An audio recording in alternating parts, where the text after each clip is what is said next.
Bonjour à toutes et à tous, j'espère que vous allez bien. Je vous souhaite la bienvenue sur ma chaîne YouTube. Alors aujourd'hui, je vais vous parler d'un livre qui a été écrit par Férouz Saouli-Thielen et Audy Giroux. Il s'agit du livre Sorcière et audacieuse, croire en son intuition, qui est sorti au Québec, mais rassurez-vous, il est également distribué en France. Donc on peut le trouver facilement en France également. Voilà. Alors pour la petite histoire, Férouz et Audy ont sorti récemment un oracle que j'ai présenté sur ma chaîne YouTube. Il s'agit de l'oracle de l'intuition et de l'action, dont d'ailleurs voici ici une carte. Donc c'est une très jolie carte qui est issue de l'oracle. Donc cet oracle que j'ai présenté, qui est donc disponible, enfin la vidéo est disponible sur ma chaîne pour plus de facilité si vous voulez regarder la vidéo. Je vais vous mettre un lien dans le descriptif de cette vidéo directement vers la vidéo qui présente l'oracle. Donc vous avez juste à cliquer sur le lien pour regarder le jeu, pour regarder ma présentation de ce jeu. Quand je dis descriptif, c'est sous la vidéo, vous avez une petite flèche, vous cliquez dessus et là vous aurez un texte qui apparaîtra avec notamment le lien dont je viens de parler. Et donc suite à cette vidéo que j'ai publiée, j'ai reçu un message de Férouz et Audy qui étaient très contentes voilà, de ma vidéo. Elles m'ont remercié et elles m'ont dit qu'elles voulaient m'envoyer un petit cadeau pour me remercier. Et du coup, j'ai reçu quelques semaines plus tard ce livre. Alors je ne m'y attendais pas du tout, ça m'a vraiment beaucoup touché. Voilà. Alors, avec le livre, il y avait une petite plume et il y avait en plus cette carte qui était donc dans l'enveloppe. Voilà, et puis là, j'ai disposé sur la table un chaudron. Donc, c'est le petit clin d'œil avec le titre du livre, puisque c'est un livre sur les sorcières. Et puis le chaudron, c'est un symbole de l'utérus de la femme, finalement. Donc, du coup, je trouvais que c'était tout à fait approprié pour la vidéo. Voilà, donc c'est pour ça que j'ai placé ce petit chaudron sur la table. Alors déjà, je ne sais pas trop comment je dois commencer. J'ai beaucoup de choses à dire sur ce livre, des choses positives hein, forcément, puisque c'est un livre très intéressant. Alors oui, bon, on va commencer avec ça, comme ça au moins c'est fait, on ne reviendra pas dessus. Donc c'est un livre Sorcière et audacieuse, comme vous pouvez le voir, qui est plutôt dédié aux femmes. Donc c'est écrit au féminin forcément, mais attention, c'est pas parce que il est plutôt dédié aux femmes qu'il est uniquement dédié aux femmes. Alors oui, Férouz et Audy ont décidé de l'écrire au féminin, tout simplement puisque ce sont deux personnes qui travaillent avec les femmes en règle générale et qui font du développement personnel plutôt orienté pour les femmes, on va dire.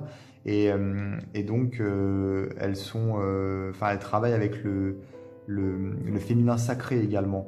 Donc voilà. Et puis les sorcières, c'est vrai qu'on dit sorcière, on ne dit pas forcément sorcier, dans le sens où un sorcier et une sorcière, ce sont en règle générale deux choses différentes en fait. C'est pas la même implication. Alors voilà, même si on est un homme, on peut tout à fait lire ce livre, s'identifier voilà, au texte. Il est finalement aussi bien fait pour les hommes que pour les femmes. Bon, un petit peu plus pour les femmes quand même, mais il y a pas de souci là-dessus finalement, si on est un homme, sachant qu'on a tous une part de féminin et de masculin, c'est le yin et le yang finalement, et donc il suffit d'être sensible à son côté féminin, et donc ça passe sans problème. Moi en l'occurrence, à chaque fois que je vais voir mon acupunctrice, j'ai mon yin qui est plutôt bloqué. Les énergies du yin passent mal chez moi, donc à chaque fois elle est obligée de réactiver mon yin, donc le yin qui est plutôt le côté féminin. Donc ça m'a pas fait de mal du tout de lire ce livre, au contraire.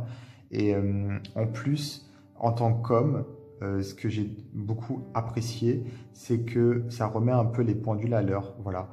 Tout simplement puisqu'on sait que, on a conscience du fait que le statut de la femme dans notre société actuelle n'est pas forcément évident. C'est vraiment comment dire, les femmes doivent se battre en fait, même si on a tendance un petit peu à l'oublier parce qu'on croit que ça va mieux, qu'il n'y a pas de différence, que la parité existe. et c'est pas le cas malheureusement. Voilà, et du coup les femmes doivent se battre quotidiennement pour s'affirmer, pour trouver leur place. D'ailleurs, il y a un beau parallèle, une belle analogie qui est faite avec justement les sorcières à l'époque qu'on essayait de faire taire, qu'on n'acceptait pas. Donc cette société patriarcale qui a voulu absolument faire taire voilà, les femmes qui avaient du pouvoir, qui avaient du savoir, puisque les sorcières c'était les guérisseuses, c'était les personnes qui pouvaient en fait, voilà, qui avaient un certain pouvoir, qui maîtrisaient notamment les herbes pour guérir, qui maîtrisaient les potions, qui maîtrisaient le savoir, la spiritualité, les femmes qui permettaient également d'avorter. Voilà, en gros, c'est ce qu'on appelait les sorcières. Et donc, ces sorcières, on les a brûlées tout simplement puisque les hommes ne voulaient pas de ces femmes, ne voulaient pas que les femmes prennent trop de place dans la société. Ils voulaient les faire taire. Et c'est vrai que quelque part, la chasse aux sorcières, elle continue, hein, même si c'est pas la même chose forcément, mais il y a toujours quelque chose d'un peu voilà, difficile en tout cas pour les femmes, et donc il y a vraiment un parallèle qui est fait entre les deux, et c'est très intéressant. Et quand on est un homme, même si on a conscience de ça, on n'est pas confronté à ça quotidiennement, et on a tendance un peu à l'oublier, ou du moins à se dire « Ah, c'est pas si terrible ». Et au final, de lire ce livre, moi, ça m'a permis aussi de mieux comprendre les femmes, les difficultés qu'elles peuvent rencontrer, et également toute cette force qu'il y a autour des femmes, tout simplement, cette puissance féminine, la spiritualité féminine, le féminin sacré, voilà, c'est ce que je disais tout à l'heure, et tout ce que ça représente. Et comme je disais, on a tous du masculin et du féminin en nous. D'ailleurs, c'est une question d'équilibre, même dans la nature. Et il n'y a pas de raison, en fait, que le côté féminin soit bafoué, soit étouffé, soit, voilà, comme j'expliquais. Donc, en fait, là, c'est quelque part, ce livre permet de rééquilibrer un peu les choses et donc de faire prendre conscience aux hommes aussi, de cette difficulté qu'ont les femmes de notre époque, sachant qu'en plus, c'est d'autant plus difficile puisque il y a beaucoup de femmes qui ont un peu le cul entre deux chaises, c'est le cas de le dire, tout simplement puisque d'un côté, on va les encourager à être indépendantes, à être des working girls, à travailler, à vraiment s'affirmer, voilà. Et d'un autre côté, on va les encourager plutôt à s'occuper de la famille, on sera une femme accomplie si on est finalement une bonne mère, une bonne épouse. Voilà. Donc en fait, si vous voulez, j'ai l'impression qu'il y a beaucoup de femmes qui sont un petit peu bloquées entre les deux. Elles ne savent pas trop vers quoi se diriger, tout simplement, puisqu'on entend un peu tout et n'importe quoi. Et donc, c'est pas forcément facile d'affirmer ce qu'on veut réellement en tant que femme, et donc d'aller jusqu'au bout de ses projets, d'aller jusqu'au bout de son parcours, de son cheminement personnel. Donc ce livre, il est là justement aussi pour ça, pour rappeler que finalement, il faut avoir de l'audace, voilà, il faut croire en son intuition, pour pouvoir aller jusqu'au bout et pour pouvoir s'affirmer et s'affranchir de tout ce que la société finalement nous met dans le crâne, et qui n'est pas forcément la réalité. Voilà. Donc ici, bon, c'était une longue introduction, mais bon, voilà, voilà, je pensais que c'était utile. Je pense que c'est utile de préciser tout ça. C'est important, voilà. En tout cas, pour moi, c'est important. Alors, ici, nous avons donc les deux auteurs qui sont représentés. Vous arrive-t-il d'éprouver un ressenti inattendu, d'avoir une inspiration révélatrice? Y croyez-vous? Pendant longtemps, on a utilisé le mot sorcière de façon péjorative pour qualifier les femmes, en partie à cause de leur intuition et de leur sagesse divine. Il est grand temps de renverser cette vision. Apprenez à libérer avec audace la sorcière qui sommeille en vous et à puiser dans votre savoir ancestral ce qu'il faut pour devenir plus authentique, plus courageuse et plus épanouie. À la fois guide d'éveil spirituel et puissant outil de développement personnel, cet ouvrage vous offre de nombreuses pistes de réflexion et d'action concrètes pour éveiller votre potentiel. Elle-même d'intrépides sorcières des temps modernes, Férouz et Audi proposent des enseignements, des exercices, des rituels et des prières qui apportent des réponses inspirantes aux femmes désireuses de s'engager sur une voie parfois négligée, mais jamais oubliée, celle qui les mène à s'écouter, à reconquérir le pouvoir de diriger leur vie et de s'accomplir pleinement. Alors, le livre, je le trouve vraiment très bien écrit, dans le sens où il est simple, et en même temps les mots sont très justes, très bien utilisés. Ça se lit tout seul, vraiment, moi je l'ai lu en 2-3 jours. C'est vraiment très intéressant puisque c'est présenté d'une façon contemporaine, moderne, forcément. Et il y a beaucoup de parallèles, comme je l'expliquais, qui sont faits, beaucoup d'exemples de situations que les auteurs ont rencontrées pour pouvoir justement un petit peu étayer ce qu'elles disent. Et donc ça marche bien en fait, c'est très encourageant et ça donne envie vraiment d'appliquer les conseils qui sont ici proposés. Et ce ne sont que des bons conseils, vraiment. Il y a vraiment de la bienveillance qui est transmise ici. Alors, je passe l'introduction. Ici, nous avons le premier chapitre, Sorcière et audacieuse, l'origine de l'audace. Donc, on nous parle de l'audace. Qu'est-ce que l'audace, justement? L'audace est un ingrédient nécessaire pour affirmer notre identité et oser créer une vie à notre image. L'audace se manifeste différemment pour chaque personne. Selon notre mode de vie plus ou moins conservateur, nous aborderons l'audace à un degré différent. Ce qui apparaîtra audacieux pour une personne ne le sera donc pas nécessairement pour une autre.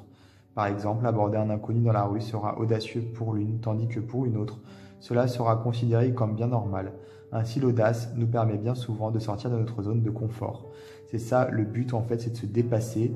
Il y a une notion de dépassement de soi, de sortir de sa zone de confort, d'accepter les défis, de relever même les défis et de créer de l'expérience de vie, donc de l'expérience qui va nous permettre de nous affirmer. Donc les ingrédients nécessaires à l'audace, le courage, un besoin de liberté, la conviction, la détermination, le brin de folie. Voilà, craindre son audace, oui, puisque ça fait peur quelquefois. Tout simplement puisqu'on a peur de sortir de sa zone de confort. C'est facile de rester dans les choses qu'on connaît, donc c'est pour ça que souvent on reste dans des schémas. On tourne en rond puisque c'est quelque part plus rassurant. Donc là, c'est ce qui est expliqué. Alors moi, je passe rapidement, mais c'est vraiment bien expliqué. Il y a beaucoup de détails. Comme j'expliquais moi-même, c'est clair en fait et ça coule tout seul, quoi, on va dire. C'est vraiment bien amené. Alors, comment développer son audace? En modifiant ses croyances, en avançant, en tombant et en se relevant. Il faut mettre également l'attention sur soi. Accueillir la peur et se choisir. Donc là, on a des petites questions pour justement réfléchir à sa propre audace. Et on a des conseils pour justement activer son audace, pour essayer d'affirmer à travers son audace ses désirs, tout simplement. Ensuite, nous avons des femmes audacieuses ici qui sont mises en avant. Puis, célébrer sa beauté. Donc ici, on va parler plutôt effectivement de la beauté, donc la beauté physique, mais aussi la beauté intérieure, des critères qui changent constamment, c'est ce qui est expliqué ici, au fur et à mesure des siècles. Donc en fait, si vous voulez, la beauté, c'est totalement subjectif, et les critères de beauté actuels sont totalement différents de ceux qui ont existé auparavant et de ceux qui existeront plus tard. Donc tout ça pour dire que on est finalement un petit peu manipulé, influencé, et la vraie beauté, elle est à l'intérieur. Quand on est beau à l'intérieur, ça se voit à l'extérieur. Ça paraît un peu cliché de dire ça, mais c'est une question de, voilà, vous avez déjà entendu parler du charisme, du charme, et c'est vrai que le charisme est quelque chose de plus beau que la beauté plastique, tout simplement puisqu'il y a quelque chose d'autre, il y a une beauté intérieure qui se dégage. Donc voilà, effectivement, pour les femmes, malheureusement, C'est quelque chose que les hommes ont tendance un peu aussi à mettre de côté, à pas trop y penser, même si maintenant les hommes, on est de plus en plus concernés par comment dire, les critères de beauté qui nous sont imposés. Mais les femmes, malheureusement, elles en sont victimes depuis longtemps et ça entraîne même des troubles alimentaires.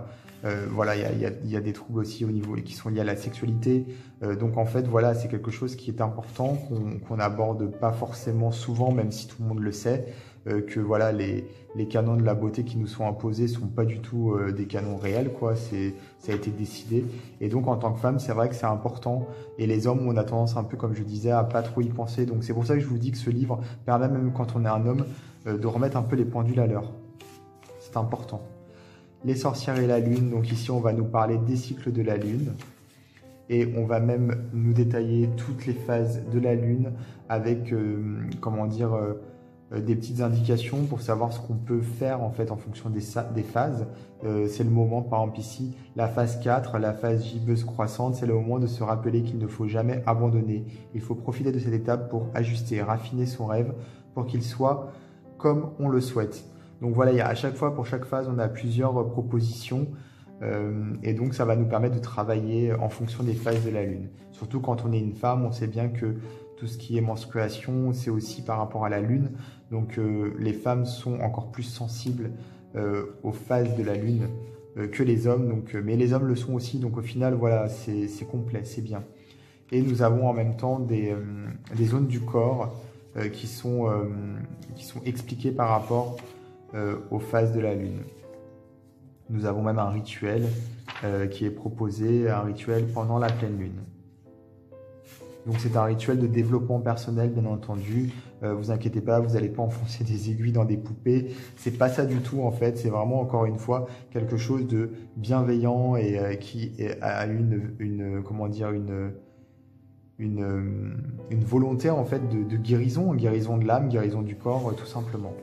Alors là, on a changé de chapitre. Je parle et je me rends même pas compte que je tourne les pages. L'intuition. Donc là, on nous parle de l'intuition et effectivement, c'est quelque chose d'important. L'intuition est essentielle même. Alors quand on a des petits encadrés comme ça, ce sont des expériences personnelles, des témoignages en fait des auteurs, des deux auteurs.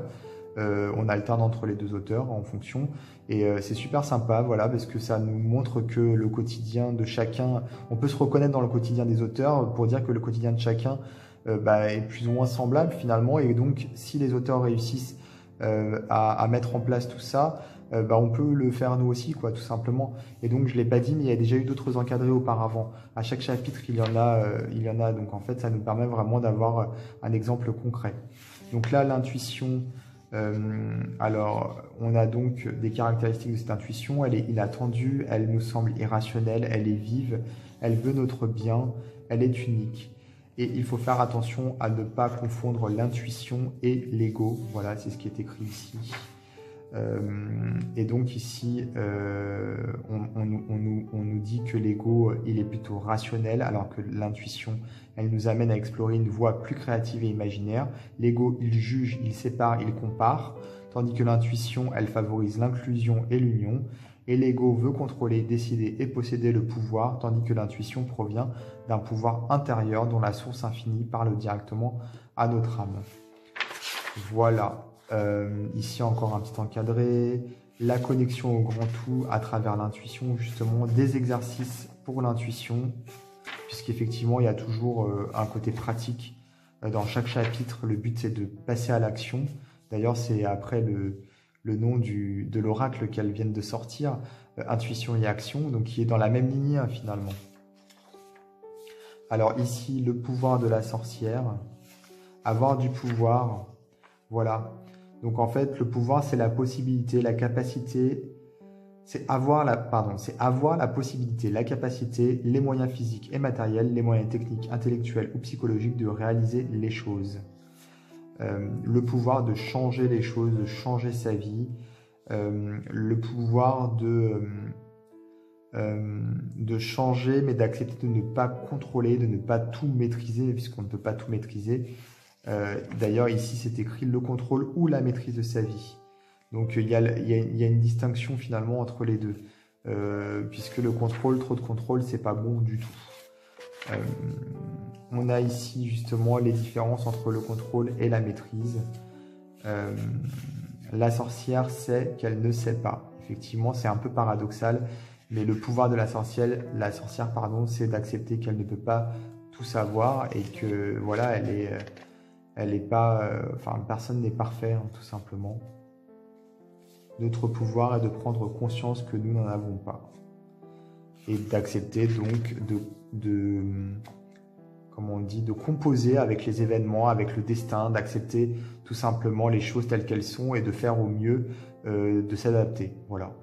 La puissance du pouvoir intérieur, encore des petits encadrés, les 5 énergies du pouvoir intérieur, l'énergie de l'ombre et de la lumière, l'énergie de l'unité, l'énergie de l'acceptation, l'énergie du silence et l'énergie de l'action.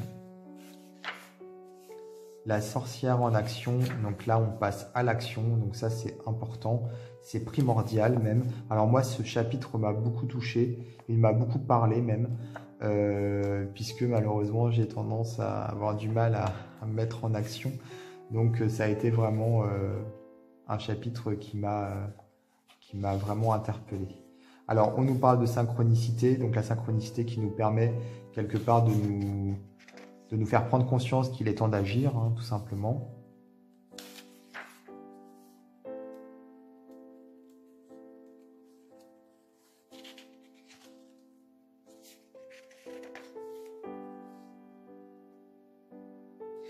Alors ici, nous avons passé à l'action.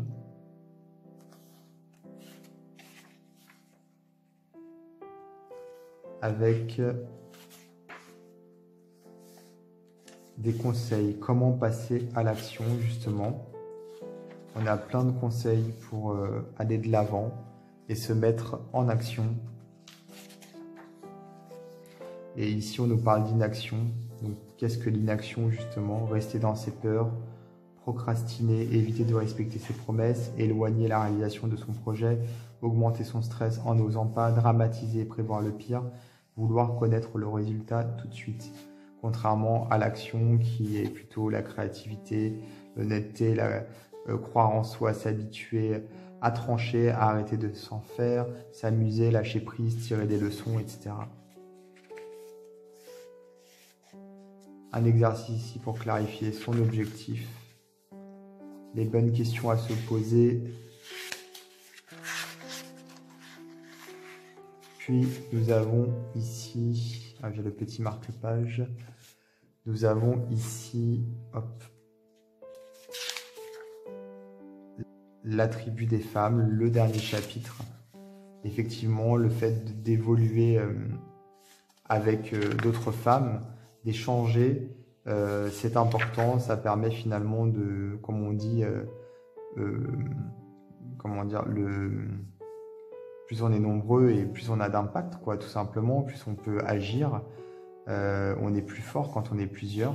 Donc voilà, c'est ici le fait de pouvoir parler entre femmes et de pouvoir s'épauler, s'entraider.